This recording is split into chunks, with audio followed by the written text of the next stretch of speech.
नमस्कार। अभी मैं गांव में हूँ। 16-17 को मैंने एक इंटरव्यू दिया था और फिर उन्होंने बोला कि आपकी जॉइनिंग जो है 26 अक्टूबर को है और उसके बाद आपको कुछ 3 महीने तक छुट्टी नहीं मिलेंगी। और ये हर कंपनी का रूल होता है, प्रोबेशन पीरियड में कोई भी कंपनी छुट्टी नहीं देती। तो 7-8 दिन थे एक्स्ट्रा और फिर शायद दिवाली की मुझे छुट्टियाँ नहीं मिलती, तो इसलिए मैंने सोचा कुछ दिन गांव गुजार के आ जाता हूं। और यहाँ कुछ किताबें लेके आया था मैं, ताकि उन किताबों को वैसे टाइम मिल नहीं रहा था या फिर मैं पढ़ नहीं पा रहा था। लेकिन गांव में जब आता हूं तो अभी शायद आपको उतनी आवाज़ नहीं आ रही हो, लेकिन चिड़िया जब चहचहाती हैं, आसपास कोई नहीं होता, खाली खलिहानों में जब आप किताब लेके बैठे होते हो तो पढ़ने का मन अपने आप कर जाता है और ये भी नहीं पता चलता कि किताब कब ख़त्म हो गई। तो एक ये किताब मैंने बहुत समय पहले ख़रीदी थी, शायद जनवरी में। ये है गोरा, और इसको मैंने रविंद्रनाथ टैगोर नाम देख करके ही ख़रीद लिया था। मतलब इधर उधर नहीं देखा था, कवर भी नहीं देखा था, बस देखा कि रविंद्रनाथ जी की लिखी हुई है, मैं उठा लाया। तो अभी मैंने पढ़ी और ये जो बुक है ये बेस्ड है एक रिलीजियस जो माइंडसेट है, मतलब संप्रदाय, जाति, धर्म से लेकर के जो वो है मतभेद आपस में होते हैं, उसको लेकर के है ये। तो जो राजा राम मोहन रॉय के टाइम पे इंडिया में एक ब्रह्म समाज करके कोलकाता में स्टार्ट हुआ था। अब है या नहीं मुझे उसके बारे में ज़्यादा पता नहीं है, लेकिन मैं विकिपीडिया पे गया, थोड़ा सा मैंने इसके बारे में देखा है, बाकी का बहुत सारा बुक में पढ़ा है। तो ब्रह्म समाज, जैसे इस टाइम पे आर्य समाज है, हिंदू जो मूर्ति पूजा मानते हैं वो आर्य समाज नहीं मानता, वैसे ही जो ब्रह्म समाज है वो नहीं मानता, वो एक ईश्वर में विश्वास रखने वाले होते हैं। लेकिन इस किताब को मैं आपको इसलिए नहीं कहूँगा कि आप इसको इसलिए पढ़ें, बल्कि जैसे पुराने टाइम पे जब अंग्रेज़ थे या उससे पहले की भी जो किताबें अवेलेबल हैं, तो उसमें क्या होता है, आपको भारत दिखता है कि उस टाइम पे लोगों का क्या संघर्ष था, कैसे रहते थे और उनकी क्या ज़रूरतें थीं। और जो हमको बताया जाता है जैसे कि हमारा इतिहास बड़ा गौरवमयी है, बड़ा विशाल है, वो फलाने राजा इतने प्रतापी थे कि उनकी तलवार से पूरा अरब कांप जाता था। तो इसमें क्या है कि इसमें एक दृष्टि से आपको एक चीज़ पता चलेगी कि फलाने राजा प्रतापी थे, लेकिन प्रजा कैसे रहती थी, प्रजा रीति रिवाज कैसे थे, प्रजा खुश थी, क्या था, ये सब उनकी सिचुएशंस, उनके बारे में थोड़ा सा जब हम पुराने लेखकों को जब उठा करके पढ़ते हैं तो हमें समझ में आता है कि क्या कैसा हुआ रहा होगा। हालांकि इसमें कुछ अब क्या है कि राजनीति ज़्यादा घुस गई है। जैसे अभी क्या होता है, जो लेखक लिखते हैं उनका खुद का मत वो मिश्रित कर देते हैं। अब पुराने लेखकों को देख के ऐसा लगता है कि जैसे इसमें उनका कुछ पक्षपातपूर्ण रवैया नहीं है, थोड़ा थोड़ा लगता है, और हो भी तो इस समय के हिसाब से तो हम उसे आइडेंटिफाई नहीं कर सकते। इस बुक को पढ़ने के लिए आपको शायद अमेज़ॉन पर मिलेगी, मुझे पता नहीं है, मेरे को ये क्रॉसवर्ड में मिली थी। बंगाली बुक है जिसका हिंदी वर्जन मैंने पढ़ा। और ब्रह्म समाज और हिंदू समाज में इसमें केवल ये नहीं बताया गया कि ब्रह्म समाज क्या है या हिंदू समाज क्या है, एक स्टोरी है जिसमें कैसे समझाऊं आपको, जैसे उस टाइम पे रिलीजन में लोग क्या क्या सच मानते थे, क्या क्या झूठ मानते थे, और उस टाइम की जो रिलीजन बाउंड्रीज थी कैसी थी, और लोगों के क्या डर थे, क्या ज़रूरतें थी। इसमें जो सबसे आंखें खोलने वाला जो एक पेज है, जहाँ पर जो बच्ची है, जो बेटी है, मतलब जो नायिका है सुचारिता, वो अपने पिता से नहीं, मतलब उन्होंने उसे पाला है, उनसे बात करती है इस बारे में कि हिंदू धर्म कैसे नष्ट होता जा रहा है। अब मैं इस चीज़ को इसलिए इंटरेस्टिंग समझ रहा हूँ क्योंकि इस टाइम पे नेशनलिज्म इंडिया पे उफान पर है। मतलब इस टाइम पे नेशनलिज्म की जो आंधी है हिंदुस्तान में, मुझे नहीं लगता इससे पहले नेशनलिज्म इतना तगड़ा हुआ होगा। तो लेकिन उसके बाद भी ये केवल जो एक बात होती है कि केवल बातें होती हैं, वो वाला सीन है। तो मुझे लगता है कि आपको ये पढ़ना चाहिए और उस पेज को, इस एक पेज को खासकर पढ़ना चाहिए।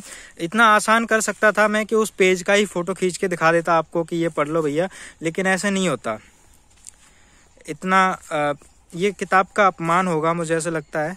और उस एक बात को कहने के लिए जितना संघर्ष लेखक ने किया, 488 पेज की पूरी किताब लिखी, उस एक पेज को निकाल करके मैं आपको दिखा दूं, वो किताब का अपमान होता है। और एक लेखक होने के नाते मैं ऐसा नहीं करूंगा। आप अगर चाहते हैं, अगर अपने इंटेलेक्चुअली आप ग्रो करना चाहते हैं तो आप पढ़ सकते हैं। किताब पढ़ना कभी भी बुरा नहीं होता। और जो इन्वेस्टमेंट आप नॉर्मली 100-200 रुपये फिल्मों में जाकर के खर्च कर देते हैं, उसमें क्या होता है, उससे तो बेटर होता है कि आप बुक पढ़ें। बुक पढ़ने के कई फ़ायदे भी होते हैं, जैसे एक तो शब्दकोश अच्छा होता है और ऊपर से आप इंटेलेक्चुअली भी थोड़ा सा समझ पाते हैं, हिस्ट्री से थोड़ा सा आप कनेक्ट कर पाते हैं और दर्शन आपका काफ़ी अच्छा होता जाता है। जो फिलोसॉफिकल चीज़ें होती हैं वो थोड़ी अच्छी होती जाती हैं, आप सोचना शुरू करते हैं। अब कभी आपको कई बार किसी ने कहा हो तू बहुत सोचता है, या फिर मुझे तो बहुत ये सुनना पड़ता है कि तेरी सबसे ख़राब आदत यही है कि तू बहुत सोचता है। लेकिन मैंने बहुत सोचा कि मैं बहुत सोचता हूँ, ये ख़राब आदत कैसे हो सकती है। बहुत सोचना एक खासियत है, खासकर उसकी जो लिखना चाहता है। क्योंकि जो प्रचलित कहावत है कि जहाँ न पहुँचे रवि वहाँ पहुँचे कवि, वो कवि वहाँ इसलिए पहुँच जाता है क्योंकि वो बहुत सोचता है।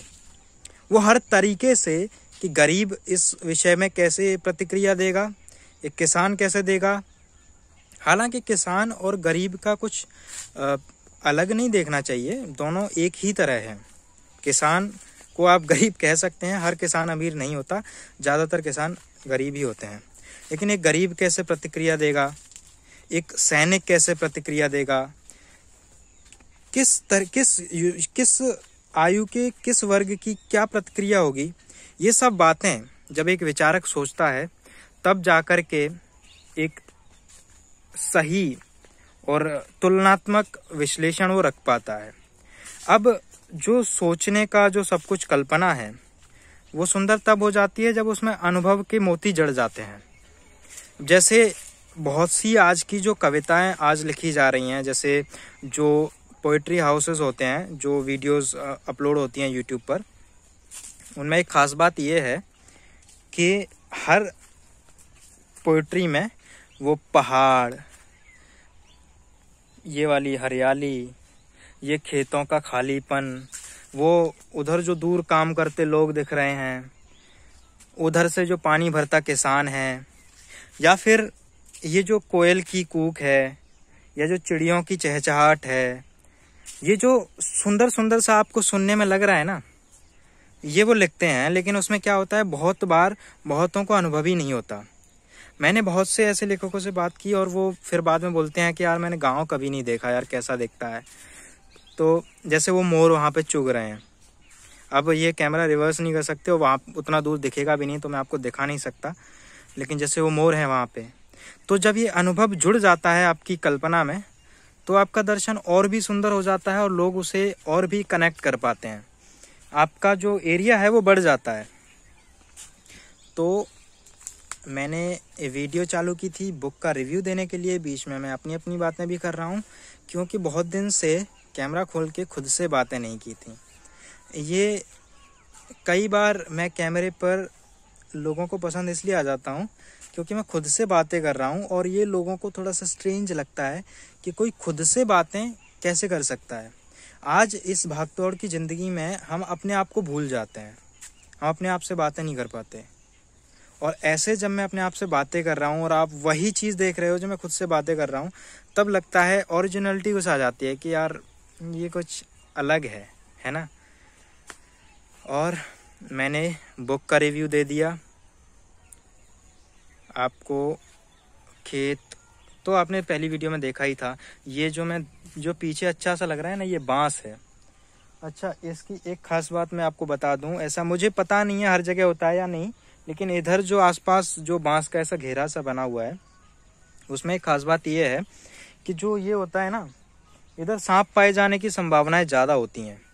और वैसे जिस रास्ते में मैं खड़ा हूँ, जैसे इधर ये जो खेत हैं यहाँ पे, वो जो बामी बोलते हैं, क्या बोलते हैं उसको, हाँ सांप की जो बामी होती है वो उधर है, और इधर सांप के मिलने की वो ज़्यादा रहती है। इसीलिए जब बारिश वारिश का सीज़न हो तो मुझे भी या किसी को भी इधर से निकलने में थोड़ी सी झिझक होती है।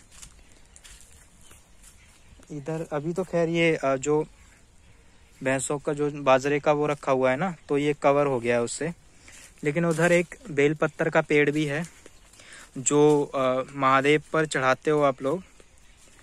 बेल पत्ते भी चढ़ाते हैं और फल भी चढ़ाते हैं। उसका जो जूस भी है वो भी आप पीते हैं, वो भी उधर है। उस पर फल भी हैं, लेकिन वो मैं दिखा नहीं पाऊँगा।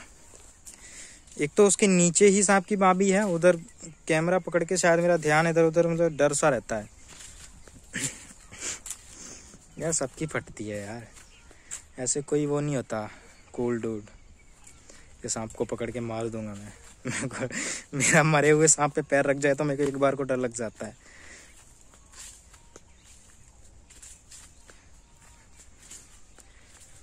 अब क्या है, अब आप मेरी शक्ल देख लो थोड़ी देर, मैं आपको थोड़ा ये जो पेड़ है ये बेर का पेड़ है। इस पे जो अभी मैं आपको दिखाता हूँ,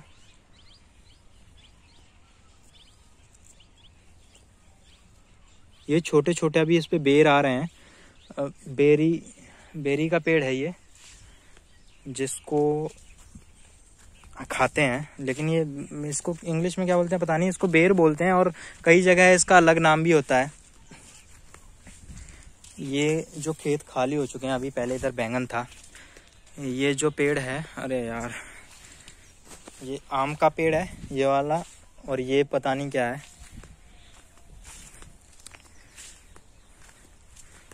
और ये जो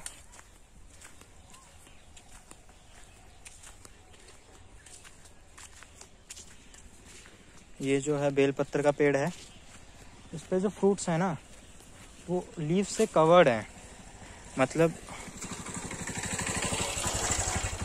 मैं आपको दिखाई देता हूँ, चलो उधर नहीं जाऊंगा मैं।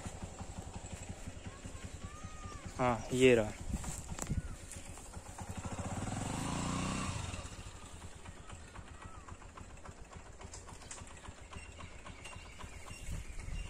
है ना। उधर कटहल का पेड़ है, उधर दूर कहीं दिख रहा है क्या, उधर गेंदा है, मैरीगोल्ड। मेरा जब पहला मेरे को फ़ोन मिला था ना, 5200 रुपये का दिलवाया था पापा ने। उसमें उस टाइम पे वो जो कैमरा था वो HD कैमरा था 5 मेगापिक्सल का, और कैमरा लेके मैं इतना खुश हुआ। मैं गांव इधर उधर घूम रहा हूँ, सब तरफ मेरे को सूखे पेड़, कुछ समझ में नहीं आ रहा था मेरे को यार, कुछ अच्छा सा फोटो लेना है। तब गेंदा ही मेरा एकमात्र सहारा था।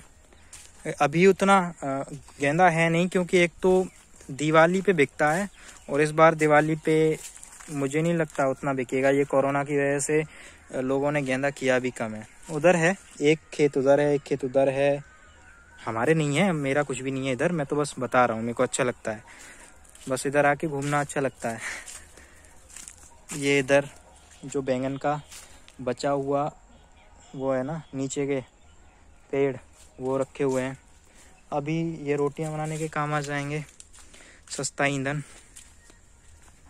इस खेत में पानी लग चुका है जिसमें मैं अभी चल रहा हूँ, शायद मेरे पैर गचक सकते हैं। चिड़िया की भी आवाज़ सुनाई दी, कितनी प्यारी थी। यही फ़ायदा होता है फ़ोन ऐसा फ़ोन जिसकी वीडियो क्वालिटी अच्छी हो, उसका यही फ़ायदा होता है कि आप कहीं भी, आपको ये एक्सपेक्ट नहीं करना कि हैवी कैमरा या कैमरा नहीं लाया, माइक नहीं लाया। इसकी ऑडियो क्वालिटी भी अच्छी होती है और वीडियो क्वालिटी भी अच्छी होती है। तो जिसको गोरा पढ़नी है पढ़ लेना, उस टाइम फ्रेम को भी आप समझ पाओगे। और जो रिलीजियस कॉन्फ्लिक्ट हैं, हालांकि ब्रह्म समाज और हिंदू समाज को ही उसमें मेनली दिखाया गया है, बट जिस तरीके से डिटेल्ड डिस्कशन है, मुझे लगता है आपको पढ़ना चाहिए अगर आप रियल में इंटरेस्टेड हो। अगर आप केवल नारेवादी हो कि हर हर महादेव, जय श्री राम, जय हिंदू, जय सनातन करके निकल जाने वाले हो, तो आपका तो खैर कुछ भी, आपके लिए तो कुछ सजेशन है ही नहीं, आप तो बस लाइफ वेस्ट कर रहे हो अपनी। अगर आप रियल में इंटरेस्टेड हो तो पढ़ लेना। बाकी कोई बोले कि तुम बहुत सोचते हो तो बोलना ये मेरी खासियत है, एक सोचने वाले ने बताया है।